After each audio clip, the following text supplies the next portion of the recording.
விஜய்க்கு எதிராக இஸ்லாமிய இயக்கங்கள் திடீர்னு பார்த்தீங்கன்னா இஸ்லாமிய இயக்கங்கள், அதுவும் யூபியை சேர்ந்த இஸ்லாமிய இயக்கம் வந்து விஜய்க்கு எதிராக பத்வா அறிவிச்சிருக்காங்க, விஜய்க்கு கண்டனம் தெரிவிச்சிருக்காங்க.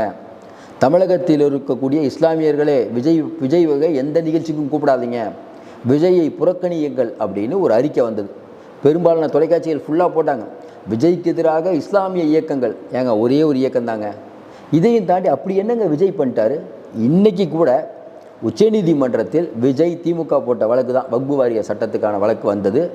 இன்னும் குறிப்பாக வக்பு வாரிய சட்டம் சொன்ன உடனே அடுத்த நாளே போராட்டத்தை அறிவித்தவர் விஜய். அவர் இப்படி விஜய்க்கு வந்து திமுக இஸ்லாமியர்களுக்கு எதிராக பேசினாங்க அப்படிங்கிற எண்ணம் உங்களுக்கு வரும். படத்தில் வந்து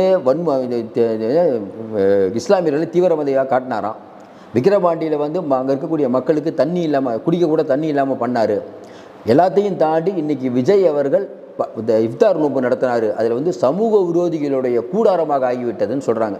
இஃப்தார் நோன்பு நடத்தி எவ்வளோ நாள்